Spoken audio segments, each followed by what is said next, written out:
पृथ्वी की उत्पत्ति दो तरीक़ों से मानी जाती है। हम लोग जानेंगे कि पृथ्वी की उत्पत्ति कैसे हुआ। तो पृथ्वी की उत्पत्ति दो तरीक़ा से माना जाता है, एक है धार्मिक और एक है वैज्ञानिक। तो धार्मिक तरीका क्या है, वैज्ञानिक तरीका क्या है, दोनों के बारे में जानेंगे। तो धार्मिक तरीका में क्या है दोस्तों, पहले ये जान लीजिए कि सर्वप्रथम पृथ्वी की उत्पत्ति के बारे में अध्ययन करने का प्रयास, मतलब ये जानने का प्रयास जो है कास्ते द बफन ने किया था। कास्ते द बफन, ठीक है दोस्तों, कास्ते द बफन ने इस प्रयास किया था। फ्रांस के थे ये जो व्यक्ति थे, वैज्ञानिक थे, फ्रांस के थे। इन्होंने 1749 ईस्वी में पृथ्वी की उत्पत्ति के बारे में जानने का प्रयास किया। लेकिन थ्योरी जो है पृथ्वी की उत्पत्ति की थ्योरी इमैनुअल कांट साहब 1755 ईस्वी में दिए, जो एक जर्मन के वैज्ञानिक थे। इन्होंने 1755 ईस्वी में जो है पृथ्वी की उत्पत्ति के बारे में एक अपना थ्योरी दिया, जिसे कांट का थ्योरी कहा जाता है, जिसे कांट की वायव्य राशि परिकल्पना के नाम से जाना जाता है। तो धार्मिक परिकल्पना क्या है दोस्तों, पहले इसके बारे में जान लीजिए। धार्मिक परिकल्पना में क्या है, सब कल्पना मात्र था, कल्पना ऐसे हुआ होगा ऐसे, तो उसको मान्यता थोड़ा भी नहीं दिया जाता। उसके बारे में हम लोग नहीं जानेंगे।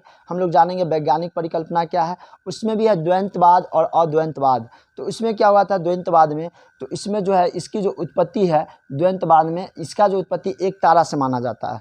तो सर्वप्रथम 1755 ईस्वी में ई कांट ने, मतलब कांट साहब ने, कांट की वायव्य राशि परिकल्पना जो है कांट साहब ने बताया कि पृथ्वी की उत्पत्ति कैसे हुई, ठीक है। तो इन्होंने बताया कि प्राचीन काल में यहाँ पे पृथ्वी पदार्थ जो है बिखरा हुआ था, आपस में आध पदार्थ बिखरा हुआ था, ठीक है, छोटा छोटा पदार्थ बिखरा हुआ था।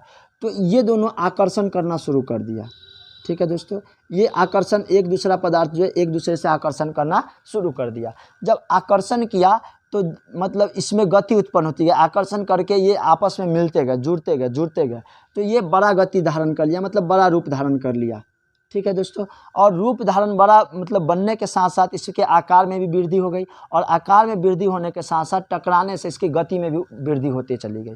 पहले जो ये विराम अवस्था में था, शीतल, ये जो पदार्थ था दोस्तों, ये शीतल पदार्थ था। शीतल मतलब एकदम ठंडा पदार्थ था, इसमें कोई टेम्परेचर ताप नहीं था, गतिहीन था, कोई इसमें गति नहीं था इस पदार्थ में, ठीक है। और ये ठोस था, ये पदार्थ जो था, ये सब जो पदार्थ बिखरा हुआ था, ये सब ठोस, शीतल और गतिहीन था। ये तीनों लक्षण इसमें मौजूद थे इस पदार्थ में। तो ये तीनों जो है आपस में टकराने के बाद एक बड़ा पदार्थ का निर्माण कर दिया, और बड़ा पदार्थ बनने के बाद इसमें गति और तीव्र हो गई, गति बढ़ते चली गई, और इसका ताप भी बढ़ते चला गया। एक मतलब बढ़ते गया, ये आपस में क्रिया होते गई, मतलब ये जुड़ते गया, इसका टेम्परेचर बढ़ते गया, ताप बढ़ते गया, और एक दिन जो है यह नेबुला का रूप धारण कर लिया, और ये गैस के रूप में बदल गया, वायव्य के रूप में बदल गया, गैस के रूप में बदल गया, गैस के रूप में। और इसका नाम दिया गया निहारिका। क्या नाम दिया गया दोस्तों, निहारिका ध्यान, मतलब इसका जो है निहारिका नाम दिया गया। और इसमें क्या हुआ कि ये जो आकार इसका बढ़ गया और ये गैस के रूप में हो गया, तो इसी में केंद्र प्रसारित बल के कारण इसको केंद्र से ये मतलब ठीक इसी प्रकार इसमें से पदार्थ, ये नचने के कारण, गति होने के कारण इसमें जो है इसमें से एक पदार्थ बाहर निकल गया, ठीक है दोस्तों। इसमें गति था, ये गैस के रूप में बन गया था, और इसमें से क्या हुआ, ये गति के कारण इसमें से पदार्थ निकलना, मतलब एक वलय के रूप में एक निकलना शुरू हो गया। तो इसमें से पहला वलय निकला, ठीक उसी प्रकार वही क्रम में 9 वलय बाहर निकला, ठीक है, जिसको पृथ्वी के 9 ग्रह के नाम से जाना जाता है दोस्तों। ये जो निहारिका है, नेबुला है, इसमें से 9 गो वलय बाहर, केंद्र प्रसारित बल, यानी केंद्र से बाहर निकलने वाला जो बल होता है, इसी कारण इसमें से पदार्थ 9 गो ग्रह बाहर निकला, जिसको 9 ग्रह के नाम से जाना जाता है। और ये बाद में आपस में शीतल होते चला गया, और इसको ग्रह में 9 ग्रह जो हुआ, ये फिर अपना आपस में जो है ये करना शुरू कर दिया। जिस प्रकार ये किया, निहारिका किया, उसी प्रकार जो है ये भी आपस में जो है 2 4 6 8 1 9, ठीक है, ये जो है आपस में जैसे ये करके मतलब 9 ग्रह का निर्माण किया, ठीक उसी प्रकार ये जो आपस में करके और ये अपना उपग्रह का निर्माण करना शुरू कर दिया। सभी ग्रह अपना मतलब जो जिसके पास ग्रह है वह सब अपना उपग्रह का निर्माण शुरू कर दिया। और इस निहारिका का जो शेष भाग बचा, इस सब ग्रह निकलने के बाद वह सूर्य का रूप धारण कर लिया। दोस्तों जो निहारिका गर्म अवस्था में था, पूरा हॉट अवस्था में था, पूरा टेम्परेचर जिसका ज़्यादा था, यह सूर्य के रूप में धारण कर लिया, और इससे जो बाकी निकले हुए थे वो ग्रह बन गए, और ग्रह आपस में उपग्रह बना दिया। ये है कांट का थ्योरी था कि मतलब कि जो आद्य पदार्थ से पृथ्वी की उत्पत्ति के बारे में इन्होंने बता दिया। और दोस्तों इस थ्योरी की शुरू में जो है इस इसको थ्योरी की शुरू में जो है परिकल्पना को धीरे धीरे मतलब क्या हुआ, इसको मान्यता मिला, लेकिन बाद में चलकर इसका समर्थन कम होने लगा, क्योंकि चूँकि तरह तरह के इससे अच्छे जो है वो थ्योरी आने लगे, तो इनकी मान्यता कम मिली। शुरू में बहुत सारा समर्थन मिला क्योंकि ये नया थ्योरी था, तो इसके बारे में मतलब ये बहुत ज़्यादा इसका ये मिला, लेकिन आगे चलकर क्या हुआ कि मतलब कि जो इसका थ्योरी कम मतलब मान्यता कम प्राप्त हो गया। तो आइए जानते हैं उसके बाद इसका जो है इस पृथ्वी की उत्पत्ति के बारे में इन्होंने ये जो रूल बताएं वो किस तरह से ये जो है फॉल्स हो गया, किस तरह से लोगों ने इसका समर्थन कम कर दिया, अवहेलना शुरू कर दिए। उसके तो इसका जो है अवहेलना किस प्रकार मतलब कि जो इसका जो है अवहेलना,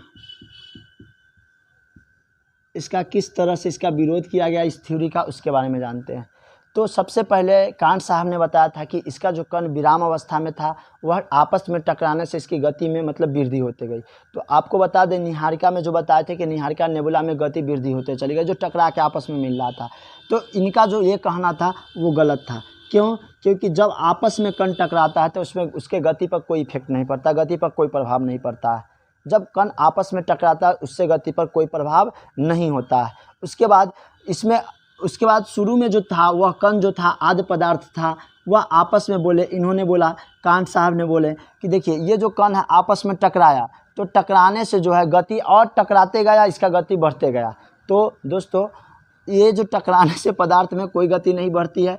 बताइए कोई टकराता है कोई आदमी से तो उसमें गति बढ़ जाता है, एक दूसरे को टक्कर मारने से क्या गति बढ़ जाता है? ये गलत बात है। तो ये दोनों आपस में टकराया तो गति बढ़ गया, ये गलत था कांट साहब का, क्योंकि टकराने से कोई किसमें गति में पदार्थ में गति का कोई सवाल ही पैदा नहीं होता है। उसके बाद कांट साहब का ये भी धारणा था कि जैसे जैसे पदार्थ जो है बढ़ते गया, मतलब ये सब आपस में मिलकर एक बड़ा पदार्थ का निर्माण करते गया, फिर बढ़ के बड़ा पदार्थ का निर्माण कर दिया, तो इसके गति में और तीव्र मतलब गति आते गई और तीव्र वृद्धि होते गई। दोस्तों जब गति उसका मतलब पदार्थ जब बढ़ेगा, उसका आकार में वृद्धि होगी, तो उसका गति जो है वो घटेगा ना कि बढ़ेगा। तो ये इनका गलत था कि जब ये जो पदार्थ है पदार्थ बढ़ेगा तो इसके गति में भी वृद्धि होगी, ये गलत था। जब पदार्थ बढ़ता है तो उसकी गति में कमी होती है, और जब मतलब पदार्थ जो है वो हल्का होते जाता है, कमते जाता है, तब जाके उसकी गति में वृद्धि होती है। तो कांट साहब यहाँ भी गलत हैं। उसके बाद चौथा क्या है कि कांट साहब का कहना था कि कांट साहब का कहना था कि नेबुला से 9 पदार्थ ही बाहर निकला। मतलब ये जो नेबुला था, निहारिका था, उससे कितने पदार्थ बाहर निकले? 9 पदार्थ। तो दोस्तों इससे बताइए कि 9 पदार्थ ही बाहर क्यों निकला? इससे 9 पदार्थ ही बाहर क्यों निकला? आप लोग भी सोच सकते हैं कि ये जो निहारिका है वह निहारिका से 9 पदार्थ ही क्यों बाहर निकला? आगे भी निकल सकता था, इसमें से इस निहारिका में से और भी पदार्थ मतलब 10, 20, 25, 30 भी निकल सकता था, लेकिन कांट का कहना था कि नहीं, इसमें से 9 ही ग्रह निकला। चूँकि 9 ग्रह तो था ही, तो इसीलिए 9 ग्रह ही इसमें से निकला, आगे नहीं निकला। ये गलत तथ्य साबित होता है, और इस थ्योरी के यहीं से जो है वो मान्यता कम मिलने लगा, क्योंकि ये गणित के गलत नियमों पर मतलब ये था, इसी कारण जो है इस थ्योरी की मान्यता कम प्राप्त मतलब मान्यता कम दी गई। तो दोस्तों यही था। वीडियो लाइक कीजिए, शेयर कीजिए, सब्सक्राइब कीजिए हमारे चैनल को अच्छा लगे तो। और आप लोगों को कुछ संदेश नहीं देना चाहेंगे, बस संदेश यही देना चाहते हैं, जो भी मेरे व्यूअर्स हैं उनको मैं ये बताना चाहता हूँ कि आपका जो भी लक्ष्य है, जो भी गोल है, वीडियो के आखिरी मतलब ये जो बता देते हैं कि जो भी आपका गोल है उस गोल पे फोकस कीजिए, मतलब इधर उधर ध्यान नहीं दीजिए। गोल से क्या होता है बता देते हैं दोस्तों कि गोल में जो है वह स्टूडेंट क्या करता है, अक्सर गलती कहाँ करता है कि रेलवे का एग्ज़ाम आया तो रेलवे का फॉर्म डाल दिए, ठीक है। उसके बाद दरोगा आया तो दरोगा के एग्ज़ाम का तैयारी करना शुरू कर दिए। बीपीएससी आया, बीपीएससी का तैयारी शुरू कर दिए। एसएससी आया तो एसएससी की तैयारी शुरू कर दिए। बैंक आया तो बैंक की तैयारी शुरू कर दिए। बिहार पुलिस आया तो बिहार पुलिस का तैयारी शुरू कर दिए। तो दोस्तों ऐसे में जो स्टूडेंट ऐसे करते हैं उनसे कोई एग्ज़ाम निकलने वाला नहीं है। क्यों नहीं निकलेगा दोस्तों?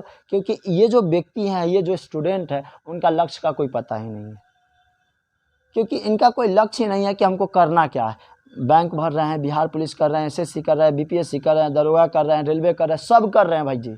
बताइए एक आदमी क्या करेगा? कोई एक आप लोग गोल बनाइए, जो आपका गोल है, जो आपके अंदर से जुनून है, शक्ति है, जो आप बनना चाहते हैं, जिसको खुली आंखों से आप सपना देखते हैं, वो गोल पर फोकस कीजिए। वो आपको एक दिन निश्चित मेरा जो है दुआ आपके साथ है, आपका भी मतलब ये जो है उस तरह से कीजिएगा तो मतलब आपको कंफर्म गारंटी के साथ मिलेगा। क्यों? क्योंकि उसके बारे में आप क्वेश्चन बैंक पूरा 20 साल 15 साल 10 साल पहले का पूरा क्वेश्चन का अध्ययन कीजिए, उसके बारे में जानिए क्या होता है, प्रीवियस ईयर जो क्वेश्चन देखिए, मॉडल सेट प्रैक्टिस कीजिए, क्या क्या क्वेश्चन पूछता है, एक एक क्वेश्चन कहाँ से पूछता है उस पर फोकस कीजिए। तो यहाँ पे क्या कर स्टूडेंट्स जो है वो क्या करना शुरू कर देता है, जो एग्ज़ाम आया उसका फॉर्म डाल दिया और उसका तैयारी शुरू। कल इसका वैकेंसी आ गया तो इसका तैयारी शुरू, कल इसका आ गया तो इसका तैयारी शुरू। इन लोगों का गोल का कुछ पता ही नहीं है, जाना हमको यहीं पर है, लेकिन ऐसे ऐसे ऐसे करके जाने से कोई फ़ायदा नहीं, हम लोग डायरेक्ट पहुँचे। तो इस तरह से क्या होगा, जब गोल फिक्स कीजिएगा तब ना पहुँचिएगा, ऐसे करने से थोड़ी ना पहुँचिएगा। तो आप लोग क्या कीजिए, अपना गोल पर फोकस कीजिए, गोल एगो फिक्स कीजिए कि हमको ये बनना है तो बनना है। रास्ता में आंधी तूफान कुछ भी आ जाए, कुछ भी हो जाए, तब पर भी आप इधर उधर नहीं होइए, मतलब होइए, गोल पर फोकस कीजिए। ठीक है दोस्तों, थैंक यू, मिलते हैं अगले वीडियो में।